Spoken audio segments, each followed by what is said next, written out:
वहीं उत्तर प्रदेश एटीएस ने दिवाली से पहले बड़ी सफलता हासिल की है। यूपी एटीएस ने मुजाहिदीन आर्मी बनाने की तैयारी कर रहे 4 आरोपियों को गिरफ्तार किया है। ये आरोपी लोकतांत्रिक व्यवस्था हटाकर शरीयत लागू करने की साजिश कर रहे थे। चारों आरोपी पाकिस्तान के कट्टरपंथी संगठनों से प्रभावित थे और आपको बता दें कि ये सोशल मीडिया ग्रुप्स के जरिए कट्टरपंथी विचारधारा फैला रहे थे। इसके साथ ही ये गैर मुस्लिम धार्मिक प्रमुखों की टारगेट किलिंग की योजना भी बना रहे थे। यूपी एटीएस की तरफ से गिरफ्तार किए गए 4 आरोपी पाकिस्तानी संगठन के संपर्क में थे और हथियार खरीदने और हिंसक जिहाद के लिए फंड जुटा रहे थे। एटीएस ने मोबाइल, आधार, पैन और डिजिटल पेमेंट स्कैनर बरामद किए। गिरफ्तार आरोपियों में सुल्तानपुर, सोनभद्र, कानपुर और रामपुर के रहने वाले युवक शामिल हैं। प्रारंभिक पूछताछ में आरोपियों ने कबूला है कि वो काफिरों के खिलाफ जंगे जिहाद की तैयारी में थे। इन आरोपियों के नाम अकरम, सफील, मोहम्मद तौहीद और कासिम हैं और ये समान मानसिकता वाले लोगों को रेडिकलाइज करके जोड़ रहे थे। यूपी एटीएस को सूचना प्राप्त हुई थी कि उत्तर प्रदेश के विभिन्न जनपदों में रहने वाले कुछ लोग कट्टरपंथी पाकिस्तानी संगठनों से प्रभावित हैं और भारत में हिंसात्मक जिहाद के माध्यम से चुनी गई लोकतांत्रिक सरकार को गिराकर हथियारों के बल पर शरिया कानून लागू करने की योजना बनाई जा रही है। अपने इन मंसूबों को पूरा करने के लिए ये लोग अलग अलग स्थानों पर मीटिंग कर रहे थे और विभिन्न सोशल मीडिया ग्रुप से जुड़कर सक्रिय थे। साथ ही ये लोग ऑडियो और वीडियोज भेजकर लोगों को उकसा रहे थे। तो गिरफ्तार आरोपियों ने पूछताछ में बताया कि ये लोग मुसलमानों पर जुल्मों और ज्यादतियों के लिए काफिरों के खिलाफ जंगे जिहाद करने के लिए शरिया कानून लागू करने की योजना बना रहे थे। इसके लिए ये लोग समान मानसिकता वाले लोगों को रेडिकलाइज करके जोड़ रहे थे और अपनी कट्टर धार्मिक मानसिकता के चलते वो कई लोगों को चिन्हित कर उनके खात्मे के लिए आतंकी कार्रवाई की योजना भी बना रहे थे।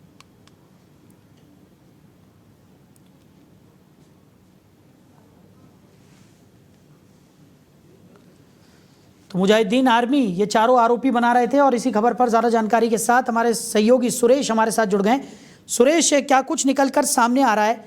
यूपी एटीएस को दिवाली से पहले ये बड़ी कामयाबी मिली है और 4 आरोपियों को यूपी एटीएस ने गिरफ्तार कर लिया है। बिल्कुल, देखिए जिस तरह से उत्तर प्रदेश एटीएस ने दिवाली से पहले इन 4 लोगों को गिरफ्तार किया है तो कहीं ना कहीं ये बड़ी सफलता हासिल की है एटीएस ने। बताया जा रहा है कि ये एक सुल्तानपुर, सोनभद्र, कानपुर और इसमें एक रामपुर का कासिम भी शामिल है। कासिम के पिता का नाम है बब्बू शाह, निवासी सराय कदीम, थाना खजूरिया क्षेत्र का ये रहने वाला है और इन पर इस तरह के आरोप थे कि ये लोकतांत्रिक व्यवस्था हटाकर शरीयत लागू करने की साजिश रच रहे थे।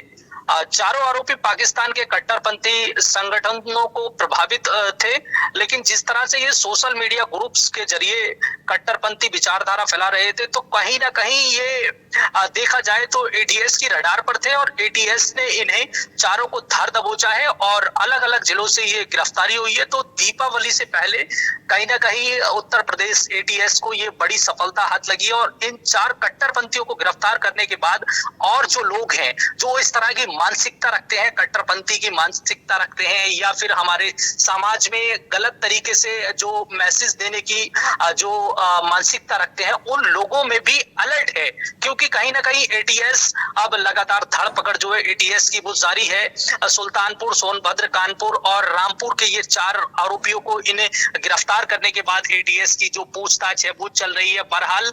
और इन्होंने जानकारी में ये खुद अपने जो बातें हैं वो खुद कबूली हैं।